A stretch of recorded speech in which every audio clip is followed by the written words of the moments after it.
আসসালামু আলাইকুম।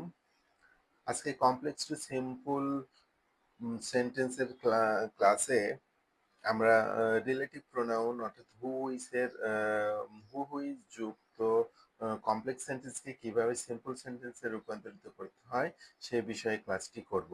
আশা করি তোমরা মনোযোগ সহকারে ক্লাসটি দেখবে। তো প্রথমে আমরা যেটা দেখব, কমপ্লেক্স সেন্টেন্সের স্ট্রাকচার দেখব। হুইজ যুক্ত কমপ্লেক্স সেন্টেন্সে মূলত দুই ধরনের সেন্টেন্স আমরা পাই। একটা হুইজ প্লাস হুইজ এর পরে বিভার্ব থাকবে, সরি, হুইজ এর পরে ভার্ব থাকবে, এবং আরেকটি হুইজ এর পরে বিভার্ব প্লাস অ্যাডজেক্টিভ থাকবে। এই দুই ধরনের স্ট্রাকচার। আবারও বলছি, হুইস এর পরে যখন ভার্ব থাকবে এক ধরনের স্ট্রাকচার পাবো আমরা, আরেকটি পাবো হুইস প্লাস বিভার্ব প্লাস অ্যাডজেক্টিভ। আমরা আজকের ক্লাসে মূলত শিখবো হুইস প্লাস বিভার্ব প্লাস অ্যাডজেক্টিভ।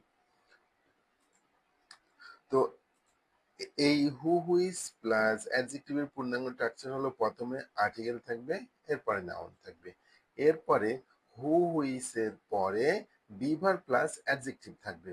এই স্ট্রাকচারে যখন আমরা কোনো সেন্টেন্স পাবো, সিম্পল করার নিয়ম হলো প্রথমে আর্টিকেল বসবে, আর্টিকেলের পরে এই যে হুইস প্লাস বিভার প্লাস অ্যাডজেক্টিভ, এখানে যে অ্যাডজেক্টিভটা পাবো এই অ্যাডজেক্টিভটাকে আমরা আর্টিকেলের পরে বসাবো, অর্থাৎ article plus adjective plus noun plus extension, অর্থাৎ অতিরিক্ত অংশটুকু লিখে দিব।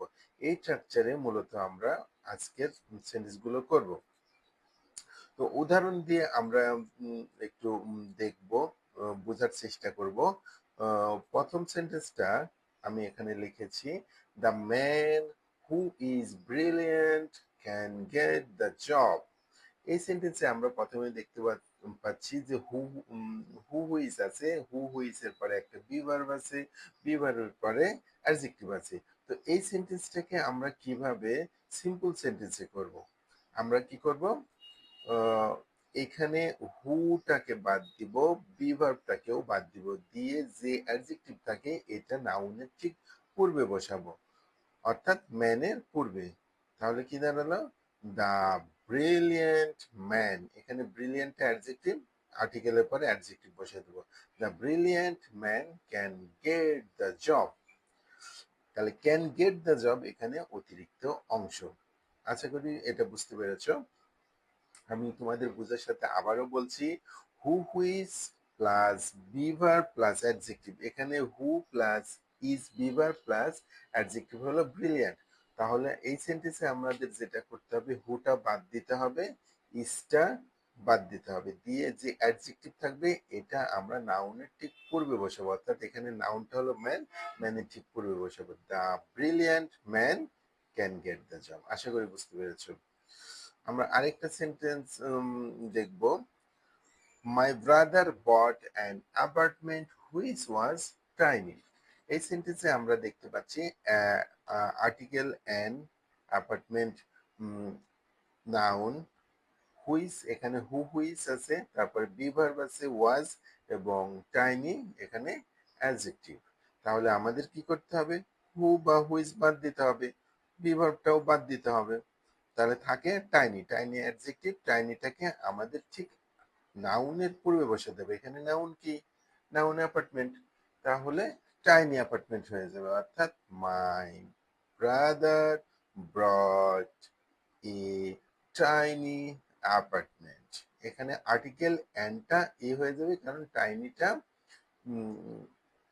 টি দিয়া শুরু, অর্থাৎ কনসোনেন্ট দ্বারা শুরু। এখানে আছে my brother bought a tiny apartment. আশা করি তোমরা বুঝতে পেরেছো। এবার আমরা আরো কিছু উদাহরণের মাধ্যমে বোঝার চেষ্টা করব। The boy who is rich can do anything. তাহলে এখানে হু ইজ রিচ, আমাদের এইটুকু দেখতে হবে। তাহলে হু বাদ দিতে হবে, ইজ বাদ দিতে হবে, রিচটাকে বয়ের পূর্বে বসাতে হবে। The rich boy can do anything. আশা করি বুঝতে পেরেছ। দ্বিতীয় sentence, I liked a boy, দেখতে পারছো